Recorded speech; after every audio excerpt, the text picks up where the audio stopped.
de un debate y también del recuerdo, por supuesto que también del recuerdo. Estamos en línea con Leopoldo Moró, diputado nacional y obviamente hombre del alfonsinismo desde aquel momento hasta hoy. Leopoldo, ¿qué tal? ¿Cómo va Marco Cittadini aquí en Radio 10? ¿Qué tal, Marcos? Bien, un gusto no escucharlo. ¿Cómo anda? Lo mismo, bueno, intentando hacer un pequeño resumen de la importancia de lo que estamos recordando, que por supuesto tiene más aristas, ¿no? La manifestación popular aquel 30 de octubre, la vuelta de la democracia implicaba una cantidad de cosas y era un camino también arduo para recorrer, y esos 6 años del alfonsinismo obviamente dieron cuenta de eso, ¿no? Sí, efectivamente. A ver, es bueno recordar, entre otras cosas, porque la historia crea conciencia y eso ayuda también muchísimo a interpretar el presente y sobre todo el futuro. Yo recuerdo aquel 30 de octubre de manera muy particular, porque fue la primera elección, creo que la última, donde hubo sí un ganador, que fue Raúl Alfonsín, digo ganador en términos matemáticos, pero fue la elección en donde todos los argentinos sintieron que habían ganado. Claro. O por lo menos sintieron los que no habían ganado que no habían perdido. Claro. Él dijo algo así, ¿no? Como que no había derrotado a nadie, ¿no? Dijo. Claro, bueno, él lo dijo. Uh-huh. Él lo dijo expresamente. En esta elección yo no derroté a nadie. Y efectivamente fue así, porque habíamos ganado nada más y nada menos, Marco, que el derecho a la vida. Habíamos recuperado el derecho a la vida. Un derecho tan básico que estaba en manos de señores feudales que resolvían precisamente quién vivía y quién moría. Claro. Así que fue muy fuerte, yo creo que ha sido un hecho irrepetible y ojalá sea irrepetible por el paso de los tiempos y de las décadas, que marcó muy profundamente la sociedad argentina. Después, bueno, vino efectivamente un camino lleno de dificultades, de avances, de retrocesos, de logros, de frustraciones, pero además lo importante de esos 40 años no es solamente el triunfo de Alfonsín. A Alfonsín siempre se le ha atribuido el carácter de padre de la democracia. Y por supuesto quienes militamos con él nos sentimos más que halagados o que contentos por esa definición. Uh-huh. Definición que incluso tuvo Cristina cuando le rindió un homenaje inédito también en la historia, que fue inaugurar el busto de Alfonsín en el Salón de Busto de los Presidentes, pero con Alfonsín en vida, cosa que no había ocurrido con ningún expresidente. Y ella en ese discurso dijo: yo sé que a usted no le gusta que lo denominen así, pero usted es el padre de la democracia. Uh-huh.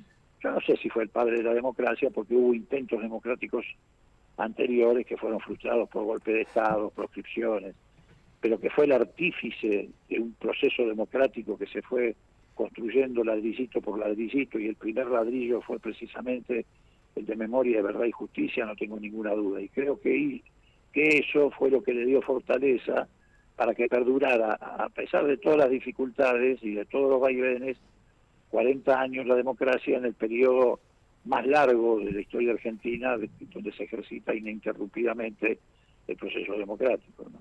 Leopoldo, hoy leí una nota suya en página 12 que usted planteaba que, por supuesto, la democracia argentina, estos 40 años, que comenzó con Raúl Alfonsín y por supuesto luego tuvo continuidad, atravesó muchas coyunturas muy críticas, muy complejas, algunas obviamente hasta ponerla al límite de la pérdida o el eventual o el temor por la pérdida de esa democracia. Y lo que usted decía es que siempre se apostó por más institucionalidad y que ahí se forjó una cierta unidad de los argentinos. Es interesante como concepto esto, ¿no? Para resolver los problemas de la democracia, más democracia y no menos. Sí, tiene que ver también mucho con el presente. Cuando yo escribí esas líneas, pensé en el pasado, pero también te diría que pensé mucho más en el presente. Claro. A ver, hay ejemplos que uno puede exhibir en ese sentido. Bueno, uno de los ejemplos fue precisamente cómo se desalojó a la dictadura. El último empujón se lo dio la multipartidaria. Uh-huh. Por supuesto, había todo un antecedente de lucha de los sindicatos, de los organismos de derechos humanos, de la resistencia popular, pero el empujón final se lo dio la unidad de la fuerza política de la Argentina. Uh-huh. Después, cuando la democracia ya estaba instaurada, los desafíos también se respondieron de esa manera. Semana Santa. todos tenemos presente que en Semana Santa se mezclaron todas las banderas, todas las ideologías en la Plaza de Mayo, en todas las plazas de la República, el balcón donde todavía está reflejada la imagen de Alfonsín y Cafiero juntos en el balcón, a pesar de que pocos meses después había una competencia electoral.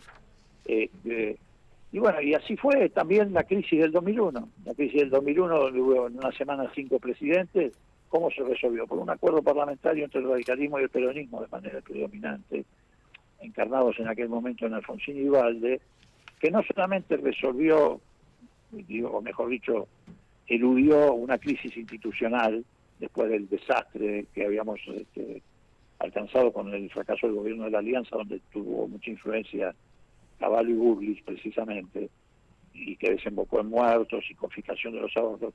Pero no solamente estabilizamos la democracia, salimos ordenadamente de lo que fue la convertibilidad.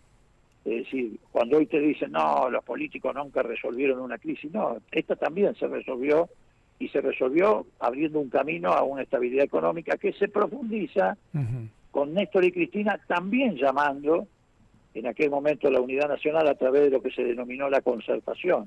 Seguro. Que, como usted recordará, convocó 6, 7 gobernadores radicales que se integraron a la concertación, infinidad de intendentes, bueno, a punto tal de que uno de ellos terminó siendo candidato a vicepresidente con Cristina en el 2007, y más allá del traspié de la 125, esa concertación le dio al gobierno de Néstor y Cristina densidad, fortaleza, como para enfrentar a los que había que enfrentar para darle a la sociedad argentina felicidad, una felicidad que se tradujo en más empleo, 235.000 pequeñas y medianas industrias, satélites, universidades, salario mínimo de $540, haber mínimo del jubilado de $400. Así que ese camino de la unidad nacional que hoy se viene a reiterar en la candidatura de Massa, unidad nacional, preservar la paz social, y ahora sí reconstruir, porque lamentablemente fue muy dañado, reconstruir el pacto democrático y la convivencia democrática es esencial. Y esa es la plataforma a través de la cual, con inversión, con producción y trabajo, vamos a salir de la crisis.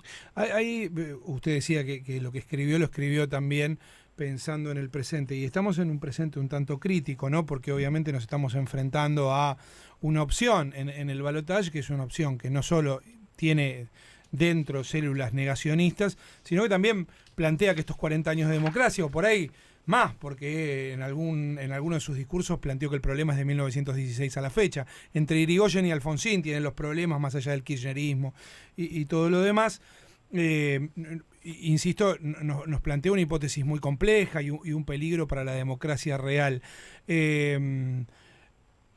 Y ahora se ha sumado también Mauricio Macri, ¿no? Y su apoyatura y todo esto. Y le pregunto por esto, y uno de los dos personajes, porque a mí me da la impresión, o lo decía al menos hace un rato, que todo lo que llega al paroxismo con Javier Milei fue iniciado en algún punto por Macri. Digo, pienso en el curro de los derechos humanos, pienso en la utilización de los servicios de inteligencia de un modo que usted mismo describió en la comisión para generar una democracia de baja intensidad, por supuesto en todo lo que tiene que ver con el ajuste y el recorte de espaldas al pueblo.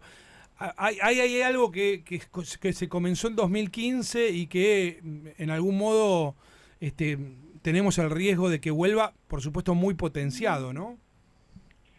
Sí, efectivamente, porque ahí se profundizó y se extendió el discurso del odio.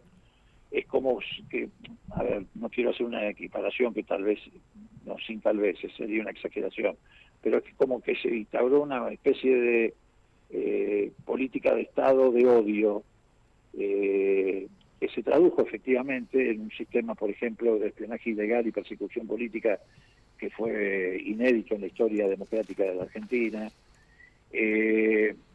También tiene que ver con el hecho de que buena parte de lo que hoy respalda Milei, a quien hoy Macri terminó bendiciendo, también desembarcó con Macri en la Argentina. Me refiero a los grandes fondos de inversión que nosotros conocemos como fondos buitres, BlackRock, Vanguard, Templeton, todos estos ligados a la internacional de derecha de Steve Bannon.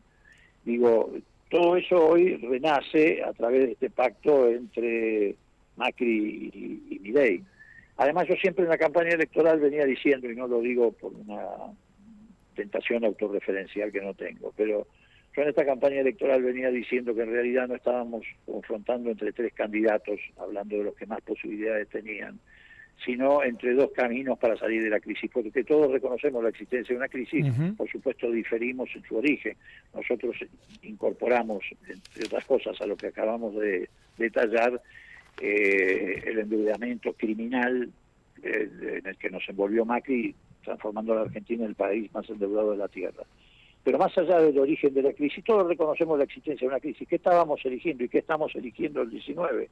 El camino para salir de la crisis. El de Milei y Bullrich siempre fue, y por eso terminaron confluyendo, el camino de la violencia institucional para sostener un ajuste brutal. Y el nuestro, reitero, es el camino de la unidad nacional, de la paz social, la reconstrucción del pacto democrático, también para recorrer el camino para salir de la crisis hacia un desarrollo que nos permita utilizar correctamente nuestros recursos naturales y nuestros recursos humanos.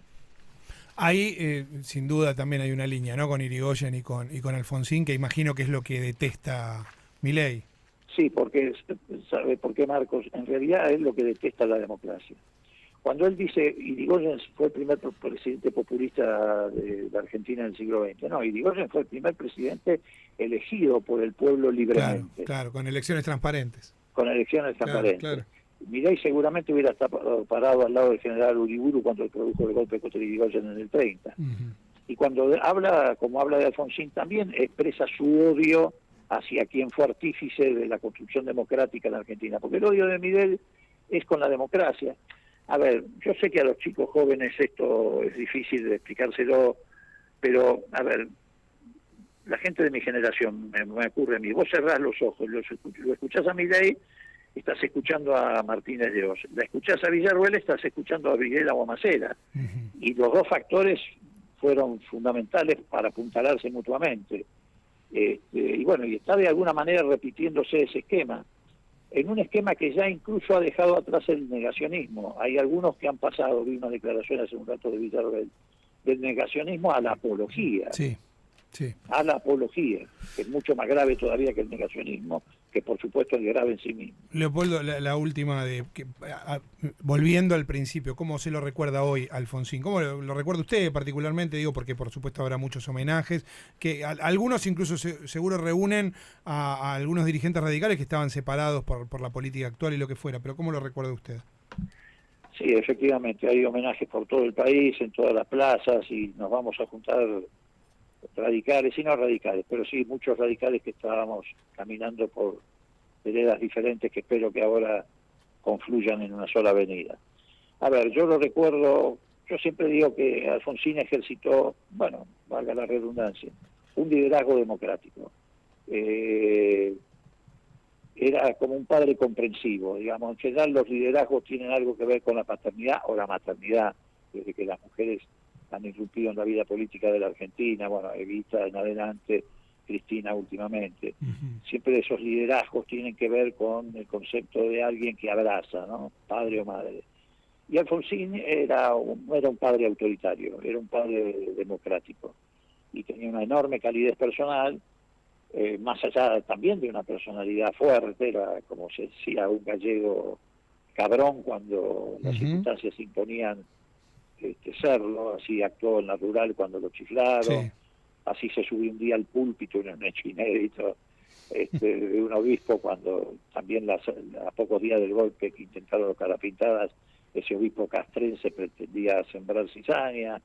Pero más allá de esas circunstancias donde se le imponía la necesidad de ejercitar la autoridad presidencial en defensa del proceso democrático, era un tipo que sabía escuchar, sabía reflexionar, sabía conversar.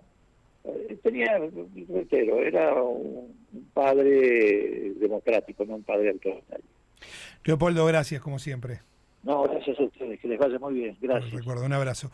Leopoldo Moro, diputado nacional, bueno, con este recuerdo, por supuesto muy sentido, él mismo fue hombre del gobierno y de ese espacio y de esa